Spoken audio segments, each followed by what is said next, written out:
On August 8, 1963, a gang of 15 men executed a heist so precise it was over in under 20 minutes. They vanished into the rural English night with the equivalent of £40 million.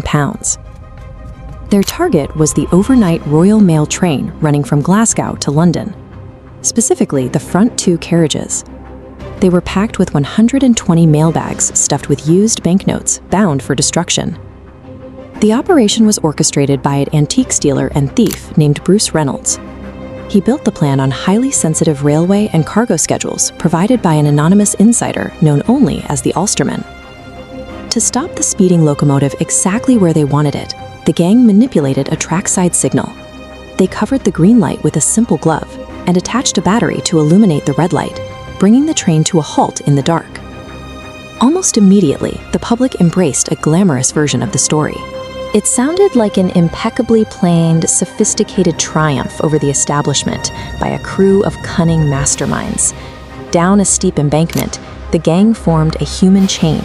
They passed 2.5 tons of cash hand to hand and loaded it into waiting Land Rovers in a matter of minutes. The vehicles disappeared into the night, arriving at a remote safe house called Leatherslade Farm. The plan was to divide the money, lie low, and wait for the massive police dragnet to clear. For a brief window, they appeared untouched. The press and the public saw a group of working-class boys who had outmaneuvered the government and executed a flawless operation.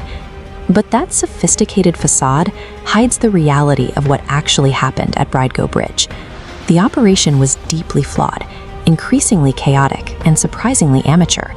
The violence started early. When the train stopped, members of the gang stormed the engine and struck the driver, Jack Mills, over the head with a metal bar, leaving him with severe injuries. They needed to move the train further down the track to load the waiting vehicles. They had brought along an accomplice specifically to drive it, but he immediately realized a massive diesel locomotive was entirely different from the local trains he was used to. He had no idea how to operate it. Out of options, the gang dragged the bleeding, semi-conscious Jack Mills back to the controls. They ordered him to drive his train to the exact spot where it would be robbed. This violent improvisation reveals the reality behind the myth, a brutal assault used to patch a massive logistical failure. The chaos followed them to Leatherslade Farm. Knowing the largest police manhunt in British history was closing in, the gang succumbed to paranoia and abandoned the safe house days earlier than planned. In their panic to escape, they left behind a trail of evidence born of sheer carelessness. To pass the time, they had played Monopoly with real money, without bothering to put their gloves on. When Scotland Yard thoroughly examined the property, they found those bare fingerprints covering the board game, along with a carelessly handled ketchup bottle. Those few stray prints gave investigators the thread they needed. Within months of the robbery, the gang members were tracked down and arrested one by one. Basic amateur incompetence eventually unraveled the operation, proving far more effective than any stroke of forensic genius from the police. The British legal establishment wanted to make an example of them. At the trial in 1964, the judge handed down 30-year sentences to several gang members, punishments far longer than what murderers were receiving at the time. But the extreme severity of the sentences triggered the opposite cultural reaction. The public started to view the robbers as working-class underdogs being needlessly crushed by an angry state. Nobody benefited from this myth-making more than Ronnie Biggs.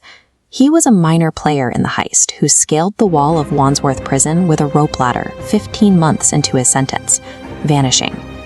Biggs eventually landed in Rio de Janeiro. He lived openly in the sun, fathered a Brazilian child to exploit extradition laws, and spent decades giving interviews that mocked Scotland Yard. He even recorded a song with the punk band the Sex Pistols in 1978, solidifying his status as a countercultural icon. By overreacting, the judiciary had accidentally guaranteed the robbers' fame, elevating a crew of blundering thieves into permanent pop culture legends. Meanwhile, the true inside man, the Ulsterman, was never caught, and the vast majority of that stolen £40 million vanished forever. The glamorous, globe-trotting legend of Ronnie Biggs completely overshadowed the only innocent person caught up in the operation, Jack Mills. Mills suffered from severe headaches and failing health following the attack with the metal bar. He was forced to retire from the railway on medical grounds. and he died just 7 years after the robbery at the age of 64. Society loves a daring heist story, but behind the missing millions and the Hollywood folklore, the enduring reality of the Great Train Robbery is the destruction of an innocent man who just wanted to do his job.